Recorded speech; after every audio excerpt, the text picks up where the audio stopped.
ઓમ નમો નારાયણ. મારા વહાલા ભક્તો, ચેનલમાં આપ સૌનું હાર્દિક સ્વાગત છે. મિત્રો, શ્રીમદ ભાગવત પુરાણના છઠ્ઠા સ્કંદમાં વર્ણવેલું નારાયણ કવચ એ સાક્ષાત ભગવાન વિષ્ણુનું સુરક્ષા ચક્ર છે. જે મનુષ્ય આ કવચનો પાઠ કરે છે અથવા તો શ્રવણ કરે છે, તેની આસપાસ ભગવાન નારાયણ પોતે રક્ષણનું કવચ બનાવી દે છે.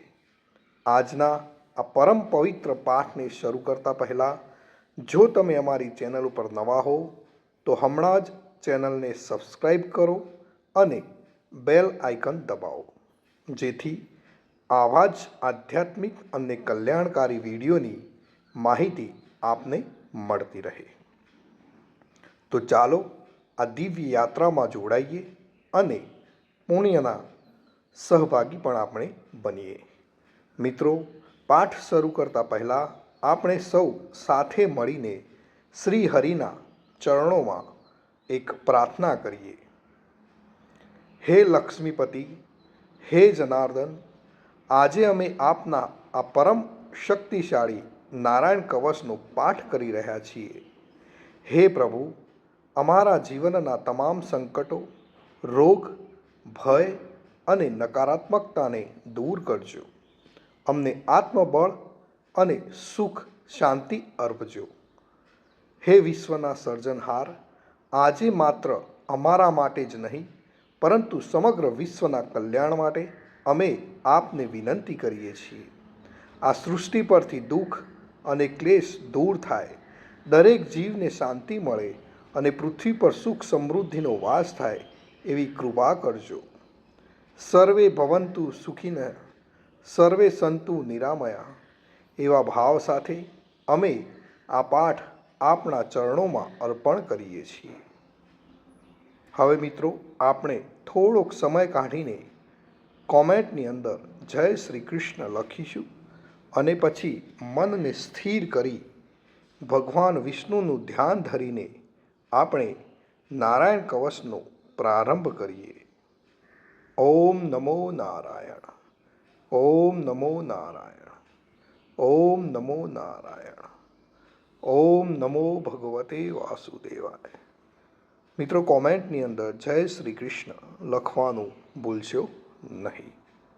શ્રી નારાયણ કવચ શ્રીમદ ભાગવતના છઠ્ઠા સ્કંદના 8મા અધ્યાયમાં શ્રી નારાયણ કવચ ત્વષ્ટા ઋષિના પુત્ર વિશ્વરૂપ ઇન્દ્રને કહે છે. વિશ્વરૂપ કહે છે, જ્યારે ભયનો સમય પાસે આવ્યો હોય ત્યારે મનુષ્ય હાથ પગ ધોઈ આચમન કરી ઉત્તર દિશા તરફ મુખ રાખી નારાયણ કવચનો પાઠ કરો. જ્યારે ભય આવે ત્યારે શ્રી નારાયણ રૂપ નામનું બખ્તર ધારણ કરવું. ગરુડની પીઠ પર ચરણ કમર ધારણ કરનારા, 8 સિદ્ધિઓવાળા, 8 બાહુઓવાળા અને તે 8 બાહુઓ વિશે શંખ, ચક્ર, ઢાલ, ગદા, બાણ, ધનુષ તથા પાસને ધારણ કરનારા શ્રી હરિ મારી સર્વ પ્રકારે રક્ષા કરો. જળમાં મત્સ્ય અવતારધારી ભગવાન જલતંતુઓથી તથા વરુણના પાસથી મારી રક્ષા કરો. માયાથી બટુક બનેલા વામનજી સ્થળમાં મારી રક્ષા કરો. શ્રી વિશ્વરૂપ ત્રિવિક્રમ ભગવાન આકાશમાં મારી રક્ષા કરો. અને જેના અટ્ટહાસ્યથી દિશાઓ ગાજી ઉઠી હતી અને ગર્ભિણીઓના ગર્ભ પડી ગયા હતા તેવા નૃસિંહ ભગવાન દુર્ગ, વન અને યુદ્ધભૂમિમાં મારી રક્ષા કરો. પોતાની દાઢથી પાતાળમાંથી પૃથ્વીનો ઉદ્ધાર કરનાર ભગવાન યજ્ઞ મૂર્તિ વરાહ માર્ગમાં મારી રક્ષા કરો. પરશુરામ ભગવાન પર્વતોના શિખરોમાં મારી રક્ષા કરો. અને ભરતના મોટા ભાઈ રામ તથા લક્ષ્મણ પ્રવાસમાં અમારી રક્ષા કરો. ઉગ્ર ધર્મ અને પ્રમાદથી નારાયણ ભગવાન મારી રક્ષા કરો. નિંદાથી નર ભગવાન ને યોગ ભ્રષ્ટ થતા યોગેશ્વર દત્તાત્રેય ભગવાન અમારી રક્ષા કરો.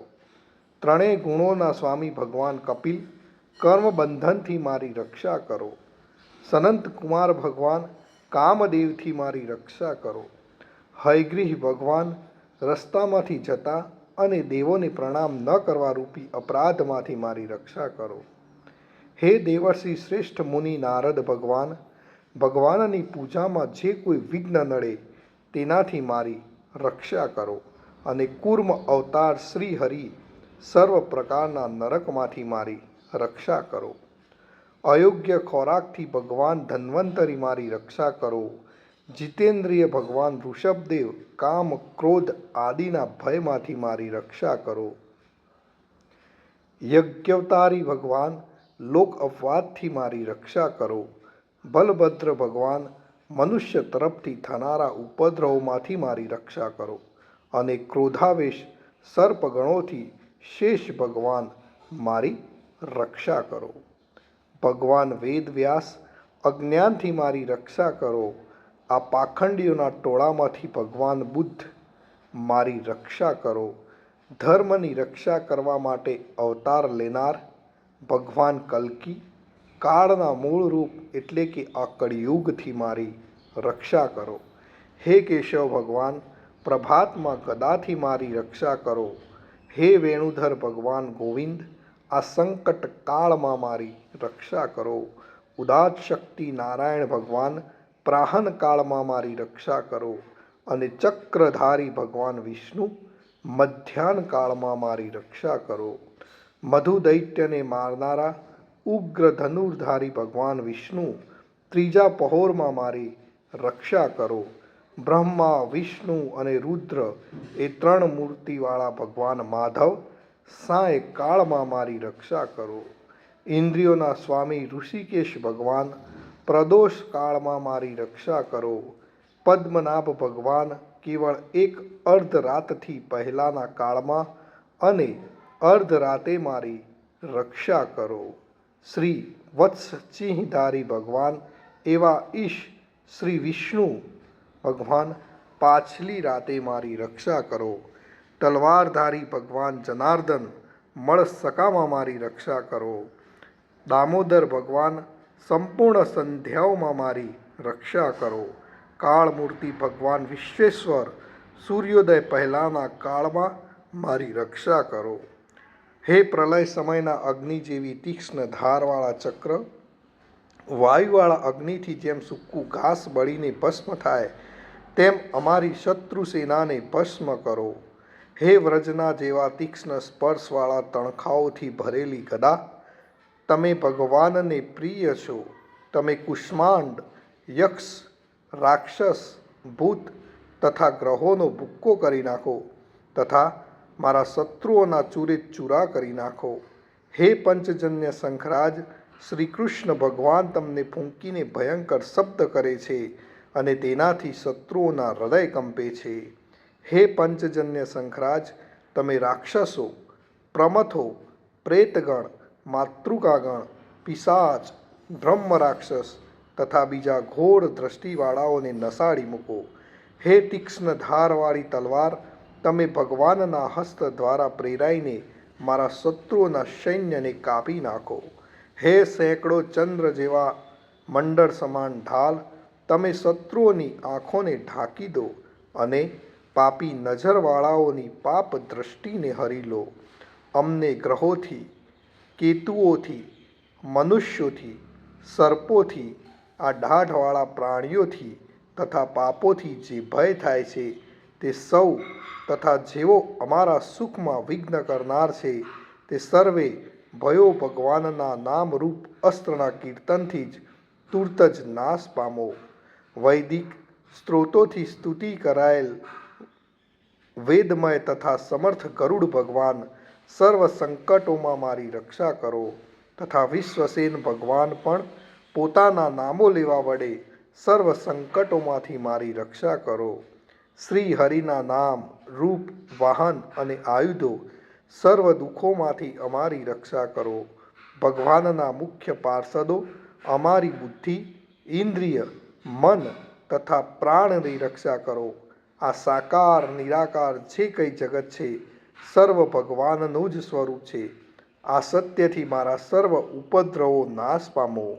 અભેદ દ્રષ્ટિવાળા મનુષ્યોને ભગવાન પોતે ભેદરહિત જોવામાં આવે છે, તો પણ તે પોતાની માયાથી આભૂષણો, આયુધો તથા ચિહ્ન નામની શક્તિઓને ધારણ કરે છે.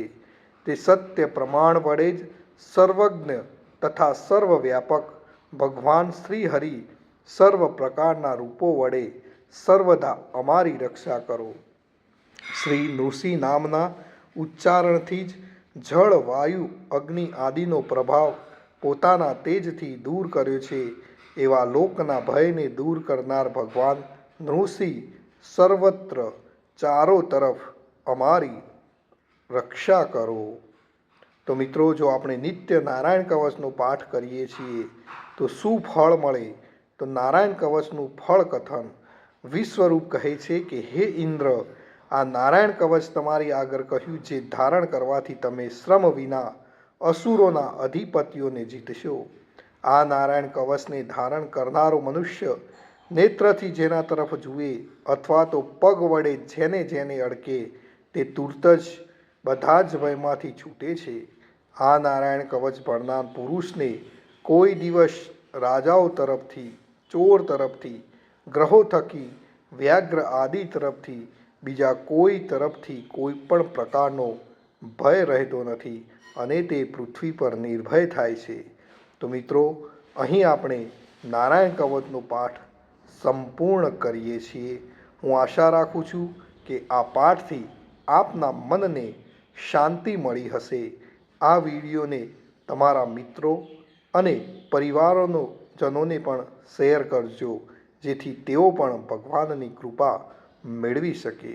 અને કોમેન્ટની અંદર ઓમ નમો નારાયણ અથવા તો જય શ્રી કૃષ્ણ લખવાનું મિત્રો ભૂલશો નહીં. ફરી મળીશું એક નવા જ ભક્તિમય વિડીયો સાથે. ત્યાં સુધી આપ સર્વેને મારા જય શ્રી કૃષ્ણ, જય શ્રી કૃષ્ણ, જય શ્રી કૃષ્ણ, જય શ્રી કૃષ્ણ.